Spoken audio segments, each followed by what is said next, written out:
Thanks for joining us once again for your weekly update from the city of New Hope. We get to chat with the mayor, Kathi Hemken, to find out what's new in the city and what is coming up. Welcome, Mayor. How are you today? I'm just fine, thank you. It's starting to warm up a little bit, but gee, I wish it would snow a bit. That would help out some of those that really like the snow. So we'll Yes. see what happens here coming up. We're going to talk a little bit about roads first and then plenty to go throughout the city. Let's talk about 42nd Avenue and the progress there. It looks like things are done, but maybe still a few things to touch up. People have got to be so sick of hearing about this. So in 2024, honestly, we'll be all done. So in the spring, they're going to do some painting and striping on that bridge. But the other part is the bituminous, which looks like blacktop, that curbing right off of the bridge. They finally said that that's just temporary and they'll put in concrete curbing come the spring. So that will be taken care of. The next part about 42nd is they'll be doing some mill and overlay between Xylon and Winnetka, but that's just a couple of day progress. And the other thing is the ramp coming off of 42nd. Apparently the signs are either twisted or something's wrong with it, because there's one sign that says wrong way and another one that says do not enter. Those will be, we've contacted MnDOT. They're coming out to look at them and those will be fixed. So honestly, a couple more times and I'm not going to talk about 42nd anymore.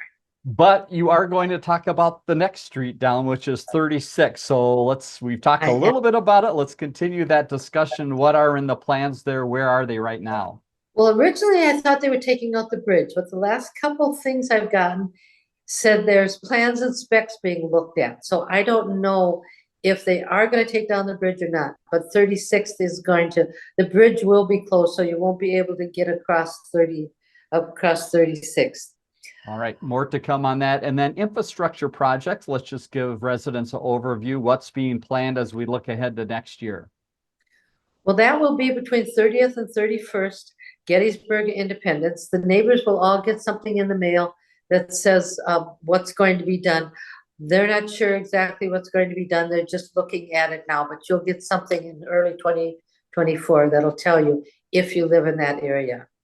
Let's hop back out to 169 for just a moment and talk about that noise wall up further to the north by Bass Lake Road. A lot of equipment out there. What's going on? Well, you cannot go north off of Bass Lake Road on 169. So obviously you have to either do the interchange and go south and then go north, or you can take Boone up and get onto 169 that way. So apparently they found an old water main pipe. It isn't being used anymore, but they didn't want to drill through it. So they kind of moved the wall a little bit to the north, but I think they're using that ramp now as a storage unit. Yeah. So they're telling us June of 2024. So when I tell people you can get into New Hope, you just can't get out. Mm-hmm. That's true. You can't. True in some places. Let's talk about a joint street between Crystal and New Hope that's going to get some attention next year. And this has a number of businesses on us. Tell us where this is. Well, 31st and Louisiana. So Louisiana is going north and south. That is going to have a total reconstruction. That's the border between Crystal and New Hope. So we're not really real involved other than the fact that they tell us and we're paying money to do our part of it. But our guys are going out talking to the businesses, finding out what they're going to need for water in their business and what they're going to need to have people being able to get in and out. We'll have to make sure that not only can an emergency vehicle get in and out, but the businesses have access in and out of that. So they're in the process of still doing that. That'll be a spring of 2024 project also. Good. Let's move to community development. A number of things happening here on a regular basis. The first side is the curbside reimbursement program, and you have another homeowner that's taking advantage of it. We do. We're at 24. So this is to get a new storm door and a new front door, both with windows, and it was approved. So that's going to be happening. The whole idea of this curbside appeal program is to approve the way the house looks from the curb. A lot of work is being done, and it really does make a big difference. So we're happy to be doing that. We've talked a little bit about a unique meeting coming up at the end of the month related to codes and standards. Again, remind us what this meeting is and that people can attend if they'd like to. So we have a planning commission who is an advisory to the council. That planning commission has another group associated with it called codes and standards. Basically, it's their job to look at our codes, our business codes, our ordinances, and our standards that we have. So that meeting is going to be on the 31st. It's at 5:30 at City Hall. If you're interested in going to that, you can go, but I have to warn you that the group does not take public input. They're simply looking at the printed material that they have and looking at whether or not it still makes sense to have those standards the way they are. But if you're interested in going, all our meetings are public and you can go. Just be aware that they're not looking for input. Again, on January 31st, 5:30 at the city building. Pawn shop ordinance. We don't talk about this often, but it has come up for a point of discussion. Tell us a little bit more. We have one pawn shop in the city, and our ordinance says that pawn shop has to pay their customer that comes in with a check. And the reason for that is so that it's just another way of tracking what comes in. Pawn shops typically, people try to sell stuff they steal, quite frankly. And we want to make sure that that isn't happening at this pawn shop. So the pawn shop is asked if they could pay that person in cash because it's easier for the person pawning that. Our ordinance says, no, you can't, and we're going to stick with that ordinance. That's one of the things, though, that this codes and standards group is going to be looking at, just to make sure that we're on the right page with that. Something new to talk about, the local affordable housing aid program. You've got a partner you're working with on this. And again, it sounds like something that will benefit not only New Hope, but other cities around the area. Well, in October of 2023, the Met Council put in a sales tax on retail sales. And the reason for that added sales tax was so that money would go into the affordability program, affordability of housing. And so New Hope, it's only for cities over 10,000 people, and of course we are. So New Hope should get about $317,000. Rather than try to do something right away quick with it, we decided to set up a trust fund so the money could go into that trust fund while our community development guys look at what's the best way to use that money. And I do want to point out, with the scattered site housing program that we have, we very often will buy one of these older houses that's probably would fit in the affordable housing, but there's so many things wrong with these houses that we buy that it would cost too much money to rehab most of them. Mm-hmm. And they would then not fit into the affordable housing anymore. So that's a separate little project going on, but we will be looking at what to do with this money, where to best spend it to make housing affordable. New Hope has a lot of affordable housing, and we don't want to get rid of that. We just want to make sure that it's good and safe. Very good. Speaking of scattered site, let's go to Boone Place and give a little update on that property and the people that might be dealing with that property. Great Buy Homes made an offer for that property, and they showed us the plans. Well, they were supposed to close on that on the 31st of December, and then asked if they could have an extension on that closure. So at that point, we said, well, it has to go back to the council. The council talked about it last week. They want the extension till the 1st of April. We'll vote on that tonight. I don't know how that's going to go. If we say no, then that contract will be null and void. If we say yes, then we'll look at it again on April 1st. Even if we say no, Great Homes is able to reapply again when we put that house back on that lot back on the market. So for right now, it's just going to sit as an empty lot. One final update from community development. They partner a lot with the business community, and they have a network meeting coming up. When and where? Business networking group is now with Crystal. And so the next meeting is the 7th of February. And that's going to be at City Hall at 8:30 in the morning. We're going to have the Minneapolis area Realtors Public Affairs Manager come to talk to us. So if you're interested in that, 8:30, that it's free to join. You don't actually join, you just show up. Mm-hmm. And it's really a nice place. There's a lot of small businesses that are passing around business cards, a lot of networking going on at that meeting. So 8:30 on the 7th of February. Let's move ahead to the police department, provide a couple updates here. And here's an opportunity for the chief to meet with other chiefs. Interesting partnership that really goes on all the time behind the scenes. Tell us a little bit more. Well, the Minneapolis police chief, O'Hara, meets with all the Hennepin County chiefs. And what they do is I have to read this so I get this right. They have a West Command mobile field force.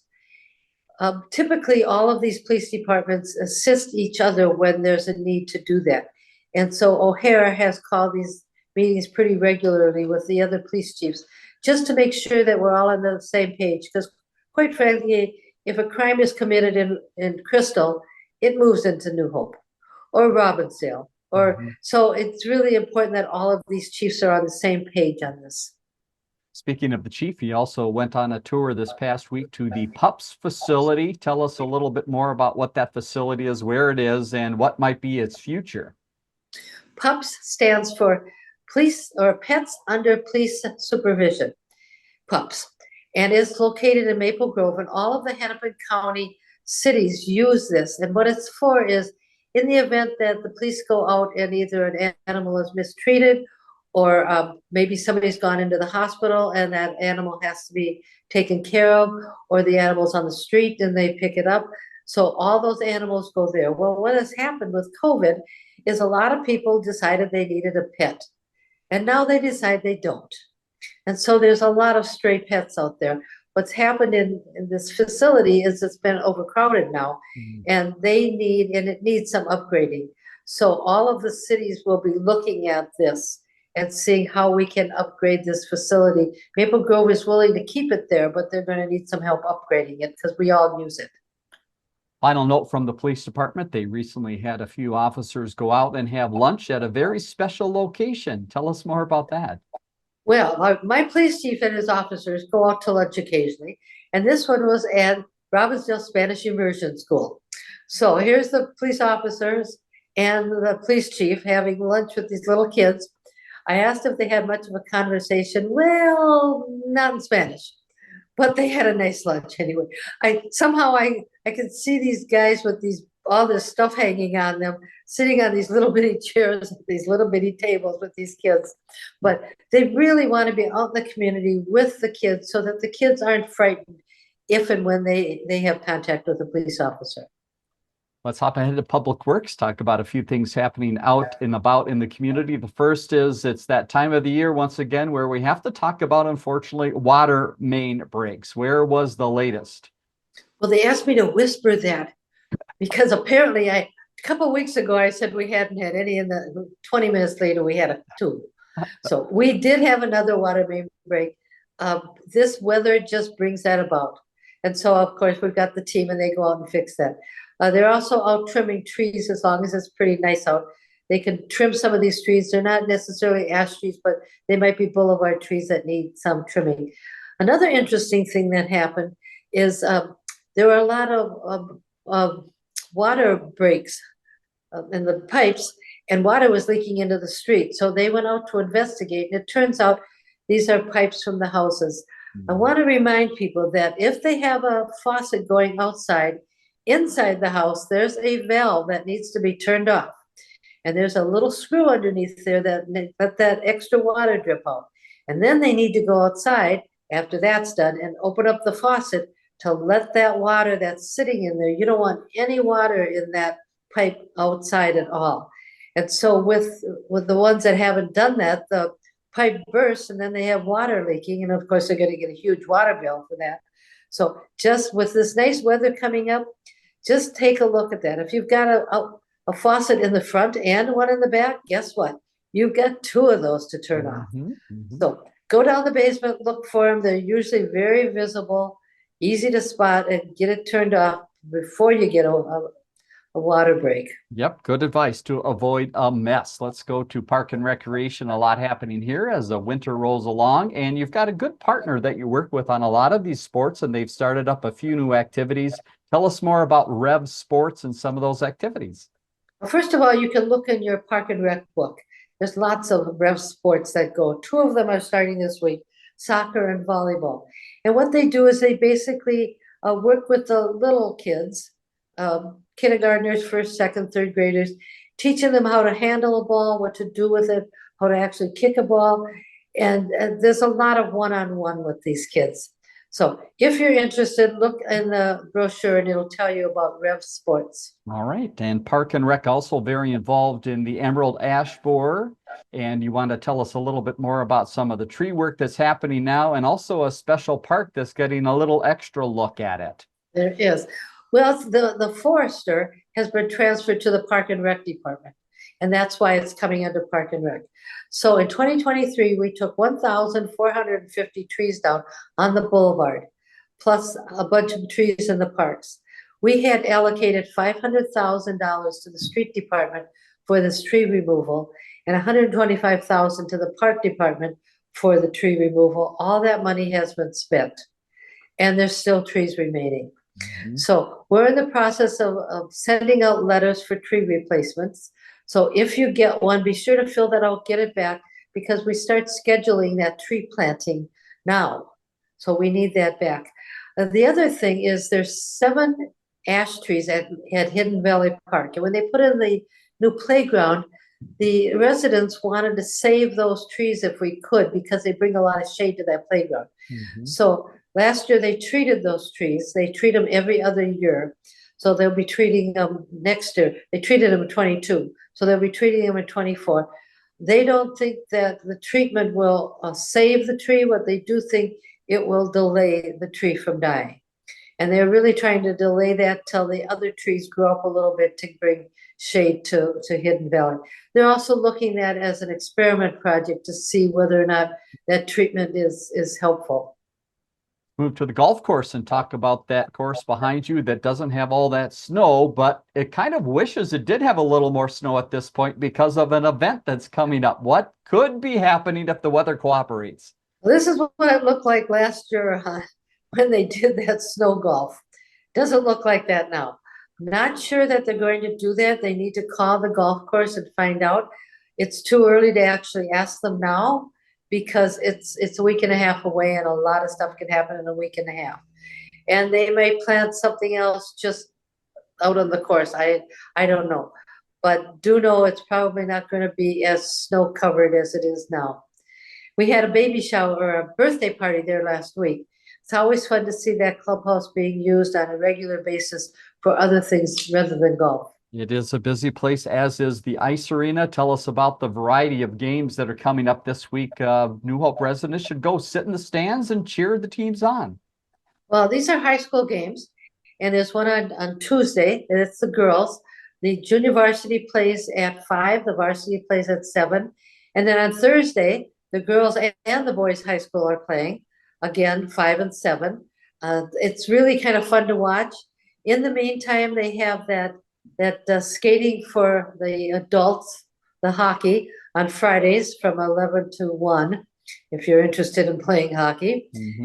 And also just the kids are practicing, the youth hockey are practicing there. So the ice arena is well used during this time. That parking lot is always full. Let's jump over to human resources, talk about some positions we've been mentioning over the past couple of weeks. The first is the city clerk treasurer position. How is that moving forward? Well, we got 3 applicants that were internal. So they're being interviewed today, Monday. And if one of those 3 does not seem to fit, then we will go outside to apply. But since we have 3 internally, we have to interview those 3. Next position is the police clerk position. That is moving along as well, and I understand some interviews are happening. There'll be 2 interviews on Wednesday or Thursday of this week. So, and they were external, so we'll have a new police clerk probably by the end of the week. Final position is housing code enforcement inspector position. This is something that is rather new. How are the numbers turning out for people interested? Well, our housing code enforcement inspector has left us. Yeah, he actually retired. So we're looking for one. We had to post externally because we didn't have enough internal candidates. And we got 31 applicants. So of those 31, they score those. 11 of them will be sent to the interviewing staff, and they'll do that probably next week. Final couple notes here to pass along in our update with the City of New Hope are some things you might have seen in the media recently. The first is longtime commissioners recognized. You had a couple that are leaving the city, and you wanted to say a big thank you. Well, this is from the New Hope, the Human Rights Commission. So both of them, Trista, who's been with us 9 years, and Donna, who's been with us 7, are leaving us. And so we're looking for new commissioners for that. They have until the 31st of January to apply for that, and they can do that online. We're also looking for a person to join the Planning Commission. And again, that can be done online, or you can go into City Hall and pick up an application there.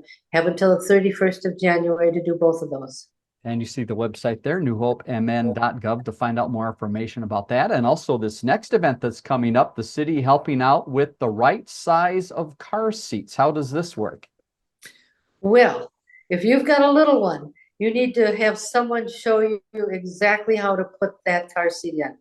Too many car seats are just set in the back seat and they're not strapped in properly. You really want to have them properly put in there. So on the 8th of February, and this is sponsored by North Memorial Hospital, it will be actually at the fire station on 53rd and Douglas from 4 to 7. And you can call the number on your screen at 763-581-3743 to make an appointment, because we want to make sure that everybody doesn't show up at once. They will come out to your car, bring the car seat. They'll properly show you how to install it or just install it for you. But you really want to make sure that that's installed properly. Let's talk about the photo contest. Just a quick mention here that we have showed you some of the entries over the months, and now you're getting to the final point to award those that are the winners. Today is Monday, the 22nd. We'll be awarding them. If you want to see the pictures, you can go online. They're just amazing. All of those pictures were taken in New Hope. Some of them, it's like, really? They're really good. So we'll be giving those awards out on Monday. They can watch the council meeting tonight. If they miss that, they can go online and see them online. And also, if they're in the big screen at City Hall. Final note to pass along, believe it or not, you can go to City Hall to vote right now because it's absentee time. Mayor, keep us up to date on the voting process. So this is the presidential primary. On the 19th, you could go in, starting at 8 o'clock, and go in and get an absentee ballot. It's not difficult. You need to bring a driver's license, something with your picture and your address. If you just moved to New Hope and you don't have your ID yet, bring that old picture and a utility bill so that we can confirm your address and your picture. You'll get an absentee ballot. You fill that out, put it in an envelope, put that envelope in a secrecy envelope, and you put it in a little box. You can do that you can register to vote until the 13th of February. After that, if you registered and got an absentee ballot, you can vote. After the 13th of February, you can actually go into City Hall and vote. Okay. The primary is the 5th of March, and there'll be voting places around. You can go onto the Secretary of State's website to see where your voting place is on the 5th of March. Now, when you go in, know that because this is a presidential primary, you'll have to indicate whether you want a Republican ballot, a Democratic ballot, or a marijuana now ballot. So they'll give you one of the three, and that's the only, because you don't get to vote in all three. You only vote for one party. So they'll give you the correct ballot, and you fill it out. Only takes a few minutes to fill it out, but it's really important because that's the person who will be on the ballot. And again, that website that the mayor mentioned, mnvotes.org, that's through the state, and you can find out polling information there, as well as on the city's website, newhopemn.gov, find out particulars about the New Hope elections. Well, Mayor, thanks once again for your time. Really appreciate the update and look to talk to you again soon. Thanks, Dave. Hope to see you soon. Bye-bye.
Learn more about the connection at ccxmedia.org and follow us on social media.